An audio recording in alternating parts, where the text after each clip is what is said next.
Saudara-saudara, kita akan dengar firman Tuhan. Dan seperti yang kita tahu bahwa sepanjang bulan Maret ini, kita akan membahas satu topik yang penting yang berjudul Divine Judgment atau penghakiman ilahi.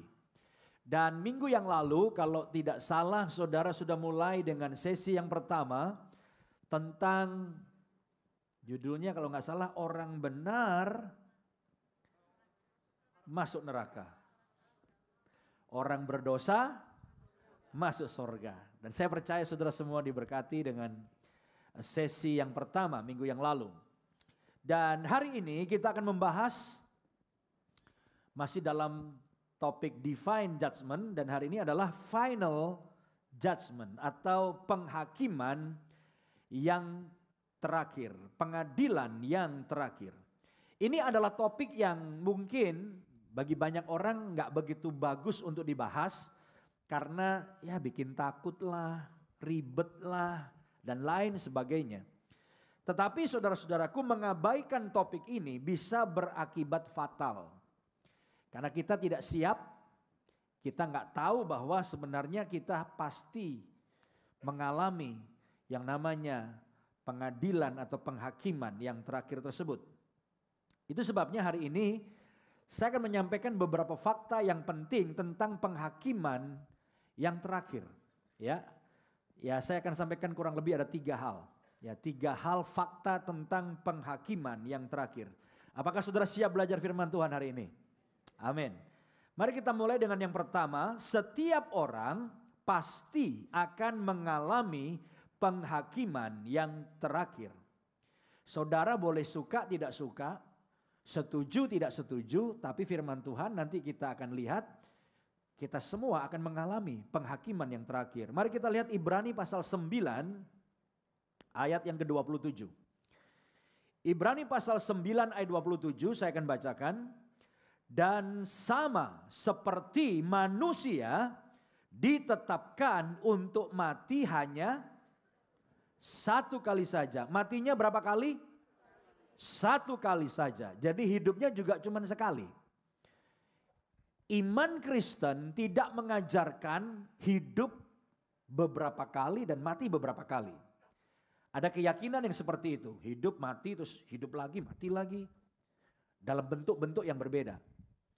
Di dalam iman Kristen kita hanya hidup sekali. Kita lahir dan inilah satu-satunya kehidupan yang kita miliki. Dan sesudah itu kita akan apa? Mati. Hanya 1 kali saja. Lanjut.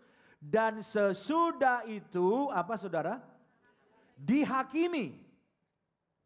Jadi saudara suka atau tidak suka, kita semua akan mengalami penghakiman setelah mati.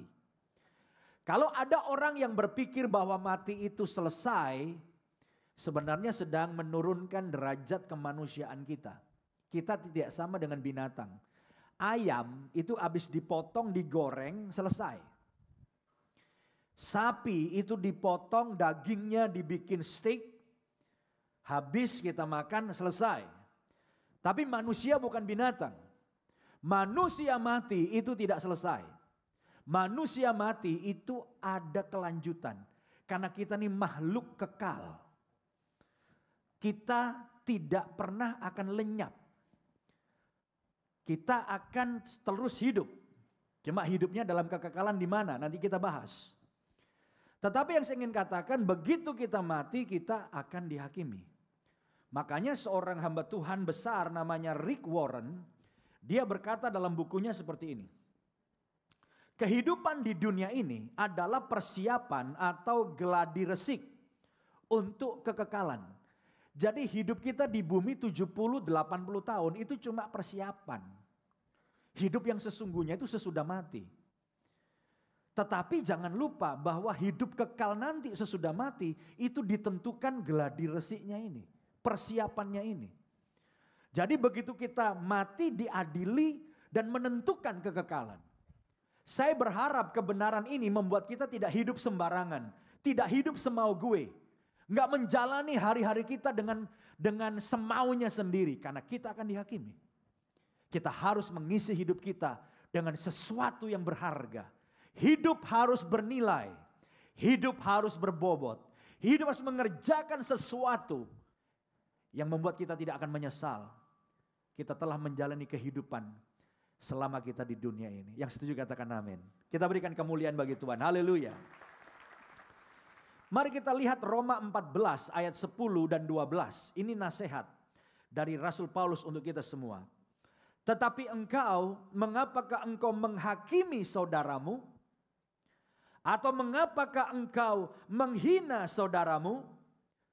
Sebab kita semua harus menghadap tahta pengadilan Allah. Jadi diingetin, jangan terlalu ribet ngurusin orang lain. Amin. Jangan terlalu banyak menghakimi orang lain. Tuh lihat orang berdosa, keluarganya berantakan. Ada banyak orang kayak kurang kerjaan ngurusin orang lain. Tapi firman Tuhan bilang jangan menghakimi orang, jangan menghina saudaramu. Ayat 12. Demikianlah setiap orang di antara kita akan memberi pertanggungan jawab tentang siapa? Orang lain, tetangganya, teman di gereja, atau tentang siapa? Tentang dirinya sendiri kepada Allah. Jadi penting saudaraku, kita ini jangan sibuk mengurusi kesalahan dan kekurangan orang lain. Gereja itu jangan banyak gosip, fitnah, ngomongin orang lain, simpan kesalahan orang lain. Ini yang seringkali terjadi. Orang lewat kita komentar, orang bikin sesuatu kita komentar. Nah, Rasul Paulus mengingatkan bahwa urusilah dirimu sendiri. Urusilah hidupmu sendiri. Kenapa?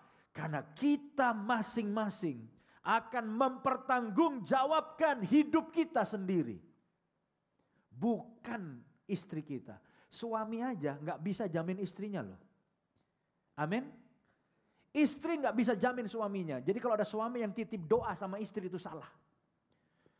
Ada tuh suami gak mau ke gereja, titip doa ya sama istri, istri doa.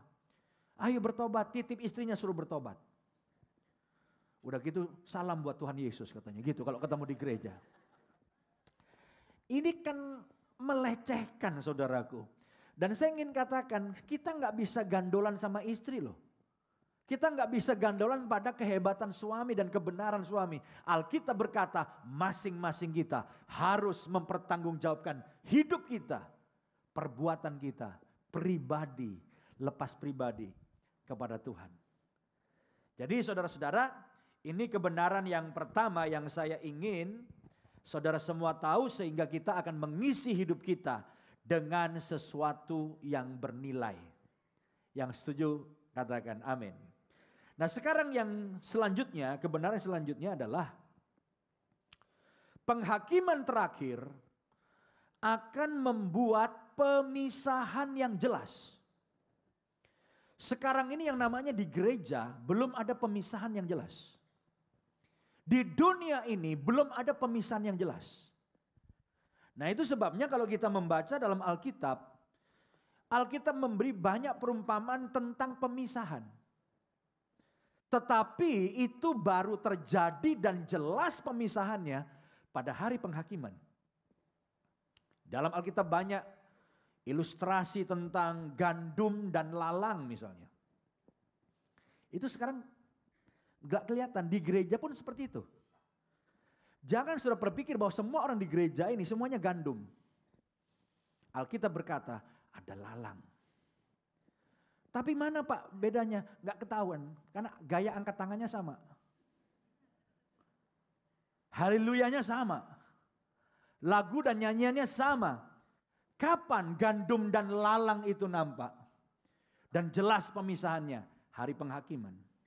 Coba kita baca saudara-saudara Matius 25 ayat 31 sampai 33 itu tentang pemisahan juga.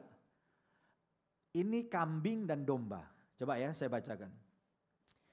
Apabila anak manusia datang dalam kemuliaannya dan semua malaikat bersama-sama dengan dia, maka ia akan bersemayam di atas tahta kemuliaannya.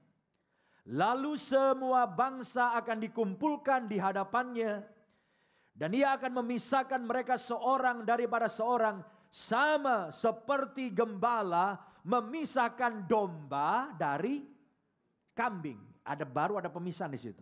Kapan? Nanti hari penghakiman. Domba dari kambing. Ayat 33. Dan ia, Yesus, akan menempatkan domba-domba di sebelah mana? Kanannya. Dan kambing-kambing di sebelah kirinya. Ini hanya perumpamaan. Kalau salah nangkep nanti mulai minggu depan yang sebelah kanan lebih cepat penuh. Karena kanan adalah domba-domba dan sebelah kiri. Nah, bukan saya ngomong ya. Ini hanya perumpamaan. Kenapa sih kok pakai istilah kambing dan domba? Ini karena karakteristiknya beda. Kambing itu saudaraku susah diatur, betul? Jadi kalau ada orang ngaku Kristen susah diatur. Diatur Tuhan susah, diatur gereja susah, diatur core leadernya susah, diatur RT RW susah. Maunya ngelawan terus, berontak terus, itu kambing. Ya. Tapi kalau domba itu karakteristiknya apa? Nurut, taat, gampang diatur, itu domba. Ya. Jadi itu ada pemisahan. Nah, di dalam Alkitab saya ingin kita baca ayatnya. Ini ayat yang paling ditakuti pendeta. Dan saya harap ini ayat ditakuti jemaat. Pendeta aja takut, apalagi jemaat, mestinya begitu kan. Nah, Matius 7 ayat 21 sampai 23. Saya bacakan. Bukan setiap orang yang berseru kepadaku, Tuhan, Tuhan, akan masuk ke dalam kerajaan sorga, melainkan dia yang melakukan kehendak Bapakku yang di sorga. Kelihatannya kalau nggak begitu paham, seakan-akan kita masuk sorga karena ketaatan kita. Padahal tidak. Sebetulnya ketaatan itu hanya mau membuktikan kita beriman apa enggak. Sebab iman itu bukan ngomong gini, saya beriman. Alkitab berkata iman yang hidup harus nyata dalam apa? Perbuatan. Sebab iman tanpa perbuatan itu pada hakikatnya adalah apa? Mati. Jangan salah ya. Oke, terus. Pada hari terakhir banyak orang akan berseru kepadaku, Tuhan, Tuhan, bukankah kami bernubuat demi namamu? Siapa kira-kira yang bernubuat? Pendeta lah ya. Pendeta nih.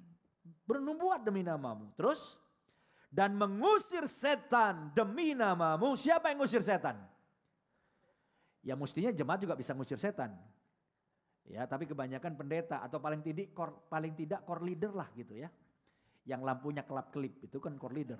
Ya. Aku mengusir setan demi namamu dan apa? Mengadakan banyak mujizat demi namamu juga. Siapa yang bikin mujizat ini? Tumpang tangan, buta melihat, lumpuh berjalan. Wah, ini pendeta top ini. Tapi yang mengerikan ayat 23. Pada waktu itulah aku akan berterus terang kepada mereka dan berkata, aku tidak mengenal kamu. Enyahlah daripadaku, kamu sekalian pembuat apa? Kejahatan.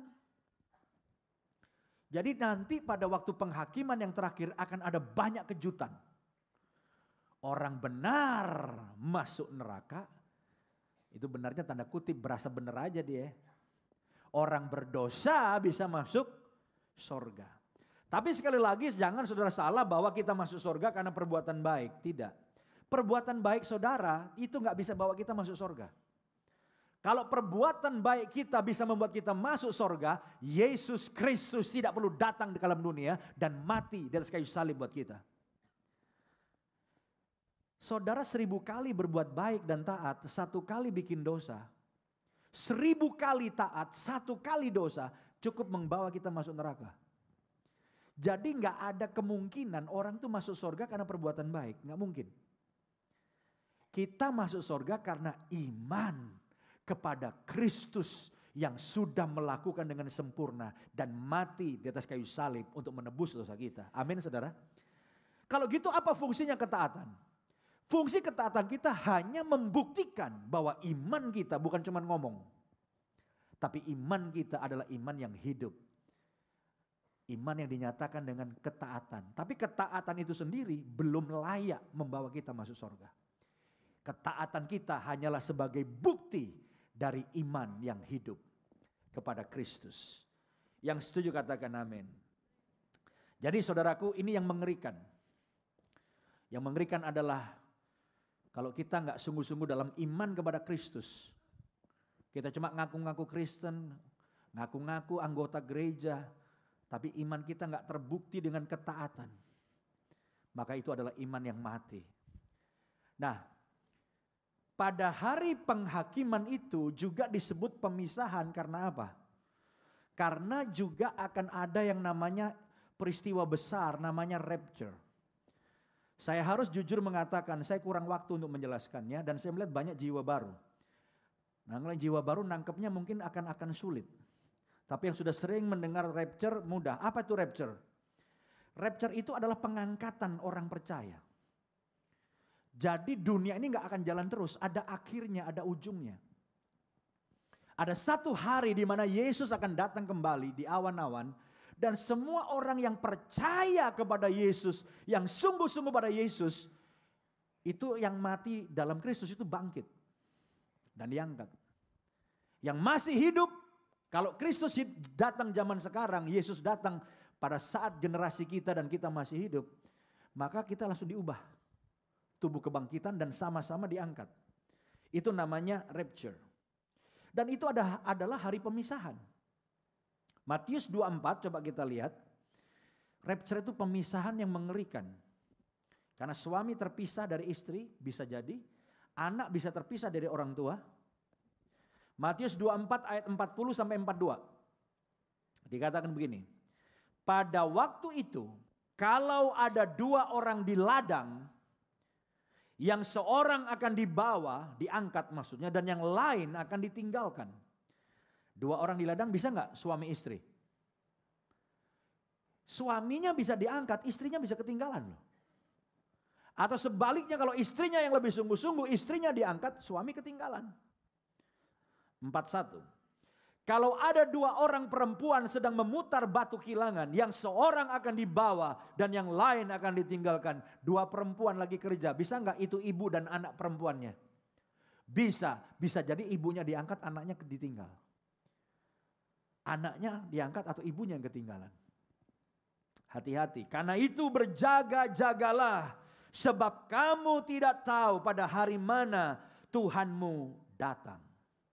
Saya harap saudara jangan keluar dari gereja ini dan saudara salah.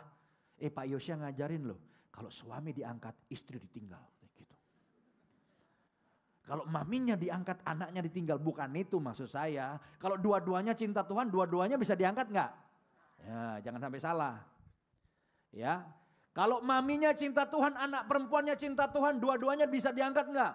Bisa. Ya, saya harap di NDC begitu. Ya, semuanya diangkat. Tapi intinya hari itu adalah hari pemisahan yang mengerikan. Sekarang belum kelihatan. Tapi nanti akan kelihatan. Waktu penghakiman terakhir akan terjadi pemisahan yang jelas. Mana domba, mana kambing.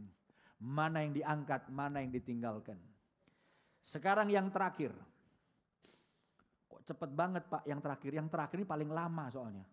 Ya, poinnya kebenarannya banyak dan saya tidak tahu apakah saya bisa menyelesaikan dengan baik ya.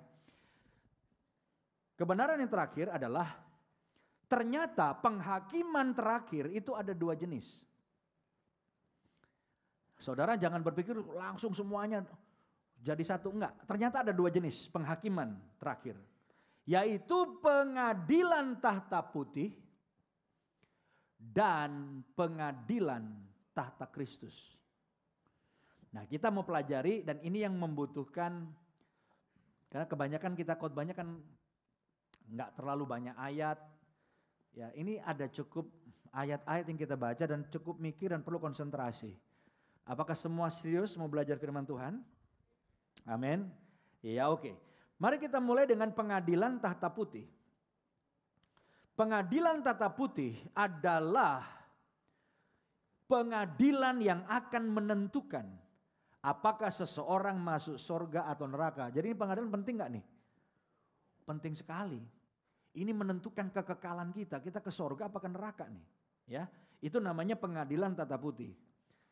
Coba kita baca ayatnya, Wahyu pasal 20 ayat 11, 12 dan 15. Perhatikan, lalu aku melihat suatu tahta putih yang besar. Makanya disebut dengan pengadilan tahta putih karena itu memang tahta putih yang besar. Dan dia, Yesus yang duduk di atasnya. Dari hadapannya saat itu, waktu tahta putih itu muncul, lenyaplah bumi dan langit dan tidak ditemukan lagi tempatnya. Jadi saudara jangan berpikir bahwa sejarah dunia ini gak ada akhirnya. Tidak. Alkitab berkata akan ada tiba waktunya sejarah dunia diakhiri. Kapan? Ketika bumi digulung seperti karpet. Dan langit digulung seperti tikar. Itulah akhir dari dunia ini. Itu namanya kiamat. Dan inilah yang disebut begitu langit lenyap, bumi lenyap, pengadilan tahta putih dimulai.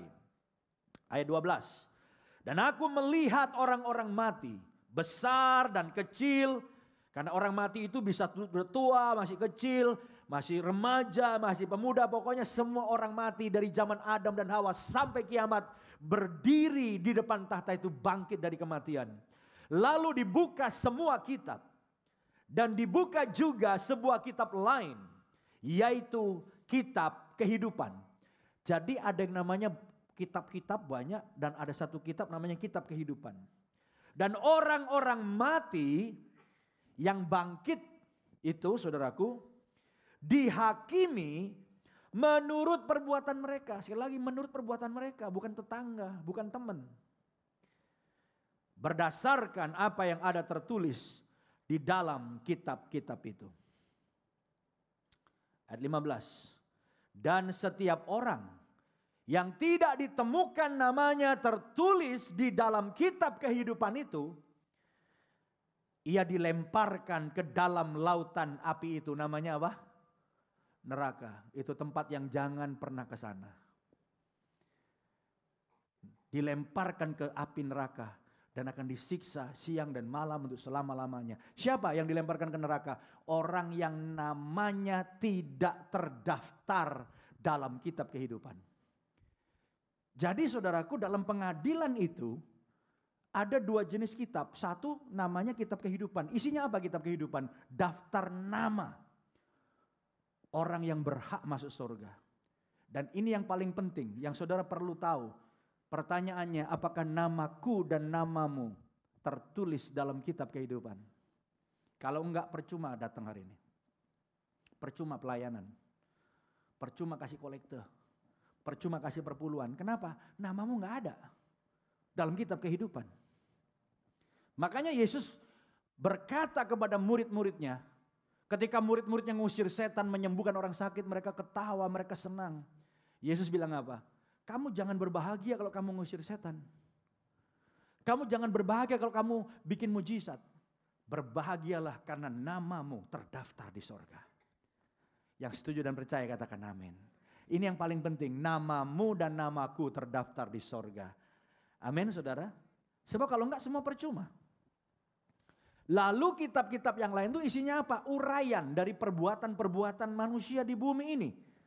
Yang semuanya akan tertulis dengan lengkap di situ. Nah ini yang saya ragu-ragu, perlu nggak saya kasih peta kronologis. Tapi saya pikir-pikir saya kasih aja. Kalau saudara bingung, nggak usah bingung, lupain aja. Ya. Tapi untuk beberapa orang ini sebetulnya nggak rumit. Tapi untuk orang-orang baru mungkin karena saya ngomongnya cepat, saudara akan banyak pertanyaan. Coba ditayangkan aja. Ini sebetulnya peta yang sudah sangat umum. Jadi perhatikan, kita itu sedang berjalan, sejarah dunia sedang berjalan dari sini. Sampai satu titik di sini, Yesus datang di awan-awan, kita ngalami rapture. Nah ini, Yesus di awan-awan, kita ngalamin rapture. Ini yang disebut dengan pengangkatan orang percaya. Nah ini namanya kebangkitan pertama. Nah nanti kita bahas lebih jauh lagi. Terus sesudah rapture ini saudaraku, kebangkitan yang pertama, orang yang mati dalam Kristus sejak Adam dan Hawa itu semuanya bangkit di sini. Lalu kalau Yesus datang di awan-awan pada generasi kita, kita belum mati gimana? Ya nggak perlu mati. Tubuh kita yang masih hidup langsung diubahkan dengan sekejap. Lalu bersama dengan orang yang mati yang sudah dibangkitkan tuh sama-sama diangkat. Pak, ini khotbah kayak dongeng. Orang bisa terbang gitu. Dulu juga ke bulan juga dongeng. Sekarang udah jadi kenyataan. Dulu besi bisa terbang itu dongeng. Sekarang besi bertonton kita di dalamnya. Ada bisnis kelas, ekonomi kelas, kita bisa makan, bisa minum. Itu besi bertonton terbang. Apa susahnya saudara terbang kalau Tuhan mau? Amin. Ini terbang sini. Tapi saya udah beli tanah Pak di San Diego Hills. Yang nggak usah dipakai, saudara untung. Nggak perlu beli peti, nggak perlu sewa rumah duka, nggak perlu beli kuaci, kacang, jeruk. Udah rapture aja di sini. Lalu di sini di bumi ada masa antikristi 7 tahun di sini. Terbagi dalam 3,5 tahun, 3,5 tahun. Ya. Apa yang terjadi? Ini satu session, nggak bisa dibahas. Ini satu sesi. Semua ini satu sesi. Tetapi di akhir dari masa antikris ini, ketika Israel diserbu oleh bangsa-bangsa, makanya kalau sudah ke Israel ada yang namanya lembah Megiddo. Har Megiddo, Har Magedon.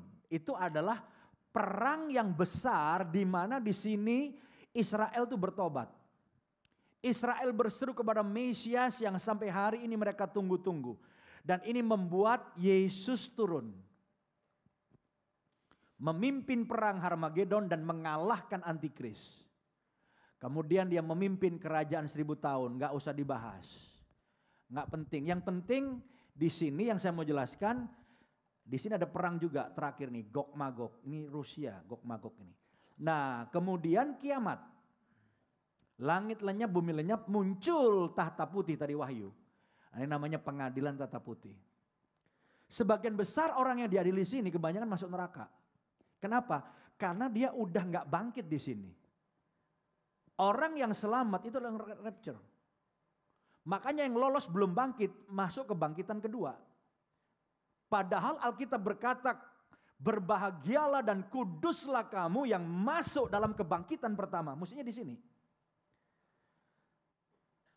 Kalau gitu ada yang masuk surga nggak di sini? Ada juga sih.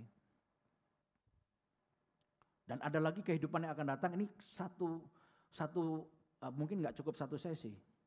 Bahwa ada orang yang memang tidak pernah menolak Yesus. Tapi dia juga nggak pernah terima Yesus. Masuk surga, masuk neraka. Nah itu pembahasannya panjang. Tapi percayalah Tuhan kita adil. Sebab ada orang yang memang nggak pernah nolak Yesus. Tapi mereka belum pernah mendapat kesempatan penjelasan dan pemberitaan tentang Yesus. Masuk mana? Nggak usah urusin dirimu sendiri aja ya. Nah ini penting ini. Ini penting saudara. Cukup jelas ya. Tapi di sini kan ada saja misalnya ada orang yang selamat di sini atau orang yang dalam kerajaan 1000 tahun. Nah ini orang-orang yang misalnya lahir dan hidup di sini juga kan belum pernah ngikutin kebangkitan di sini karena ini kok tambah lama mati ya. Ya dia ikutnya sesudah kebangkitan ini. Tapi intinya sebagian besar di sini itu kurang bagus nasibnya. Ya. Oke. Tapi saya mau jelaskan, sudah cukup jelas gak? Pengadilan tahta putih itu di akhir di situ. Sesudah langit lenyap, bumi lenyap. Kiamat, baru tahta putih. Ya, yang supaya gak bingung, yang setuju bilang amin. Coba tepuk tangan dulu saudaraku. Ya. Nah, sekarang pengadilan yang kedua. Pengadilan yang kedua namanya pengadilan tahta Kristus. Saya hanya mau menjelaskan 2 pengadilan ini saja. Tadi itu cuma bonus, tapi jangan sampai bikin bingung. Ya, Apa bedanya pengadilan tahta Kristus dengan pengadilan tahta putih? Kalau pengadilan tahta putih itu menentukan masuk surga atau neraka. Kalau pengadilan tahta Kristus tidak menentukan surga neraka. Kalau gitu apa, Pak? Pengadilan tahta Kristus adalah pengadilan yang akan menentukan pahala bagi orang yang percaya kepada Kristus. Coba kita baca dulu 2 Korintus 5 ayat yang ke-10. Dikatakan begini, sebab kita semua, istilah kita semua ini adalah pengadilan intern. Pengadilan di antara anak-anak Tuhan. Kita semua harus menghadap tahta pengadilan Kristus. Supaya setiap orang memperoleh apa yang patut diterimanya sesuai dengan yang dilakukannya dalam hidupnya ini, baik ataupun jahat, nggak berbobot, kehidupan yang kurang lah. Tapi ini hanya menentukan apa yang patut diterima pahalanya. Karena ini orang sudah di dalam Kristus. Jadi tidak menentukan masuk surga atau neraka. Dan yang penting saudara catat sore ini adalah bahwa di dalam Kristus saudara pasti tidak dihukum. Yang susah itu menjadi bagian orang yang di dalam Kristus. Karena iman saudara tidak boleh hanya ngomong. Harus ada bukti ketaatan. Walaupun bukan ketaatan yang membawa kita ke surga, tapi iman kita.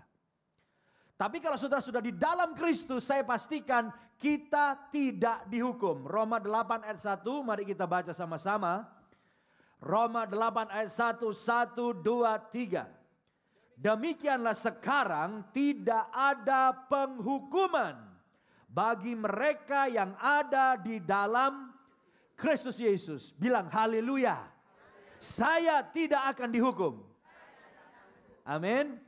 Karena kuasa darah Kristus telah membebaskan kita dari hukuman dosa. Jadi kita nggak akan dihukum, saudara-saudara. Jadi pengadilan itu hanya menentukan besar kecilnya pahala. Coba gambarnya ditayangin lagi. Nah, walaupun kita bahas sebagai jenis yang kedua, pengadilan tahta Kristus itu lebih di awal. Jadi begitu rapture, menyongsong Yesus di awan-awan, lalu ada pengadilan tahta Kristus. Nah ini yang terjadi. Ini pasti selamat, udah rapture masa nggak selamat. Hanya menentukan besar kecilnya pahala. Sesudah pengadilan ada peristiwa besar juga di awan-awan, yaitu pesta kawin anak domba. Siapa yang kawin? Kita. Kita kawin sama siapa? Sama Yesus. Yesus mempelai pria, gerejanya, jemaatnya adalah mempelai wanita. Dan ini pesta kawin anak domba Allah. Kita akan ada di dalamnya. Yang percaya katakan amin. Kita berikan kemuliaan bagi Tuhan. Haleluya. Nah, saudara-saudara, kita hanya bahas yang di ini aja. Ngambek dia nih. Yang pengadilan tata Kristus saja ya. Itu proses cara mengadilinya supaya dapat pahala itu gimana? Ya. Nah, ini ayat yang terakhir. Caranya dengan diuji. Jadi ternyata pekerjaan dan pelayanan saudara itu digolongkan dalam dua golongan. Yang bisa terbakar atau yang tidak terbakar. Kalau yang terbakar itu pelayanan saudara seperti rumput jerami. Itu terbakar kalau dibakar. Tapi pelayanan saudara bisa juga bagaikan emas dan batu permata. Emas, perak, batu permata itu dibakar pakai api enggak terbakar. Ini cuma ilustrasi. Kenapa pakai api? Karena api itu punya sifat memurnikan. Nah, mari kita baca ayat terakhir 1 Korintus 3 ayat 13 sampai 15. Dikatakan begini, sekali kelak pekerjaan masing-masing orang akan nampak. Karena hari Tuhan akan menyatakannya. Sebab ia akan nampak dengan api. Dan bagaimana pekerjaan masing-masing orang akan diuji oleh.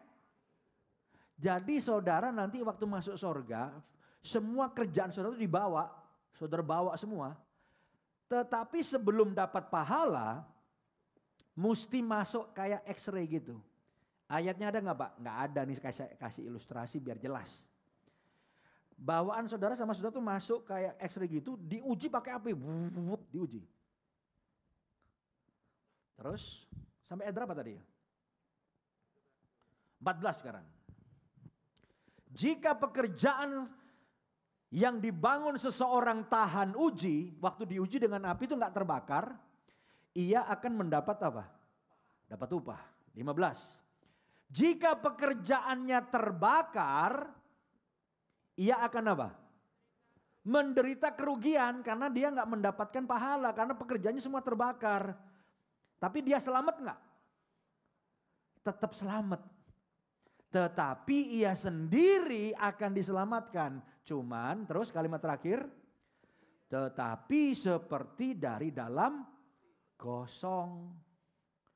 Kenapa gosong? Kebakaran semua. Jadi semua yang pelayanannya dia habis semua. Tapi saya jadi asyir Tuhan. Ibadah jam 5 mulai, saya jam 4 udah datang. Pulangnya paling malam.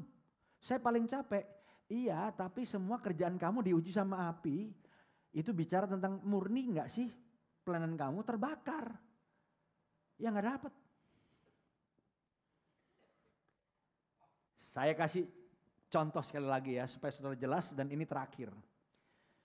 Ini orang mau masuk surga nih, ini pasti masuk surga. Ini enggak bicara surga neraka loh. Jelas ya? Ini bicara pahala. Dia mau masuk surga bawa pelayanannya di NDC nih.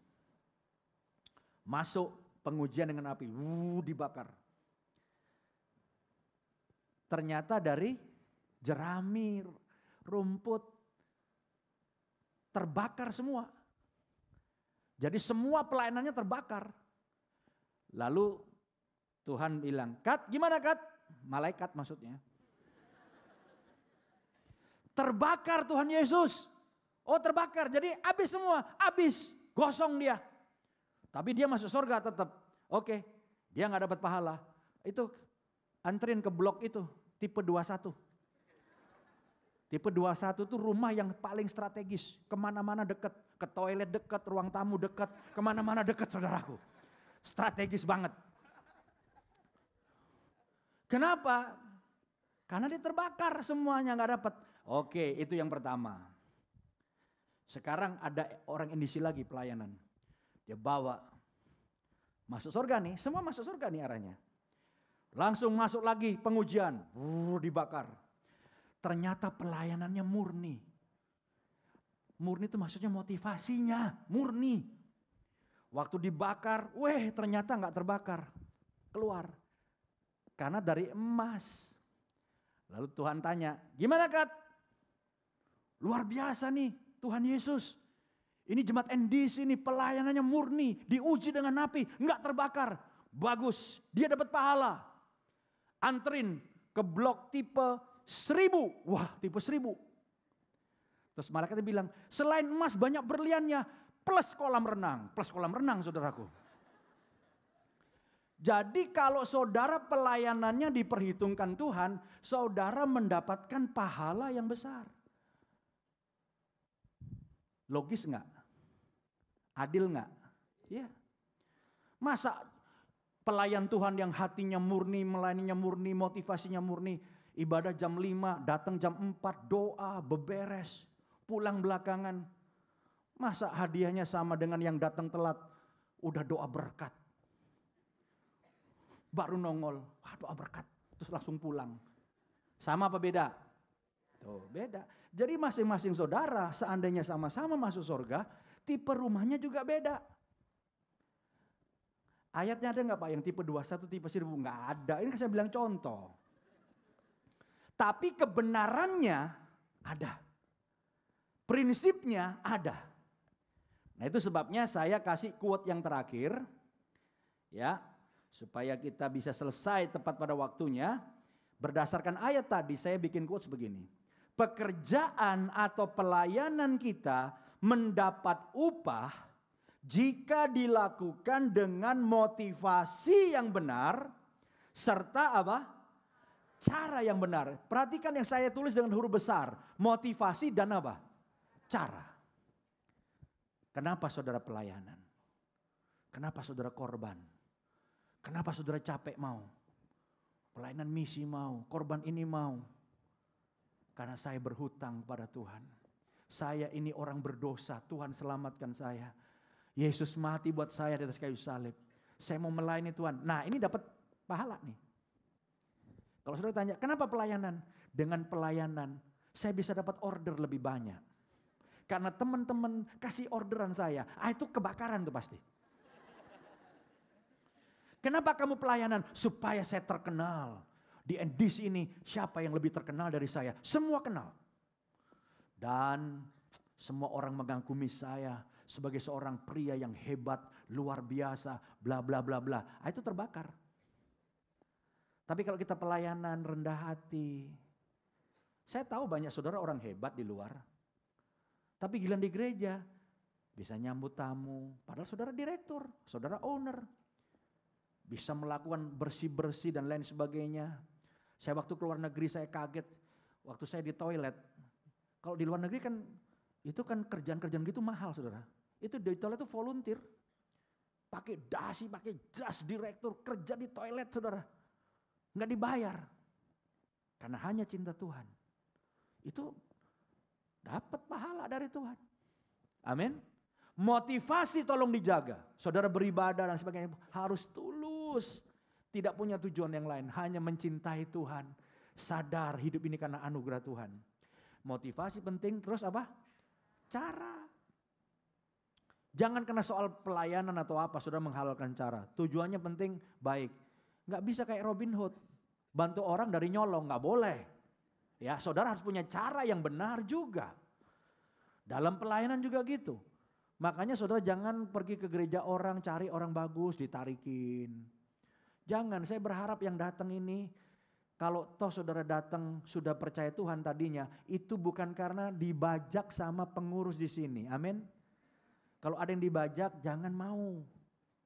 Dan kalau pengurus di sini ngajak orang yang sudah percaya Yesus, apa upahmu? Nggak ada. Malaikat juga susah nyatet yang udah di sorga mau dipindahin kemana lagi. Gimana dapat upahnya? Amin. Jangan ajak jemaat orang ke sini. Kalau orang datang sendiri bukan dosa kita. Saya kadang-kadang sedih, kita buka gereja, itu NDC, itu vacuum cleaner katanya. Begituin kita.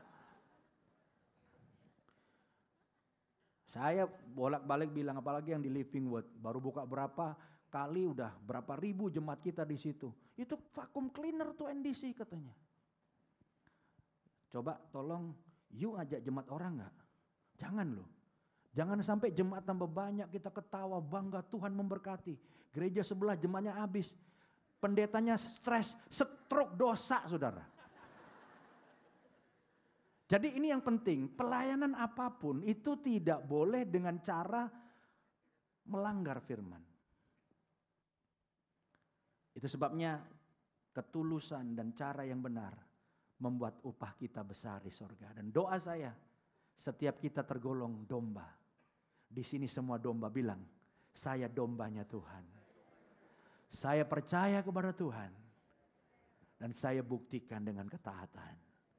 Amin. Berikan kemuliaan bagi Tuhan. Mari kita bangkit.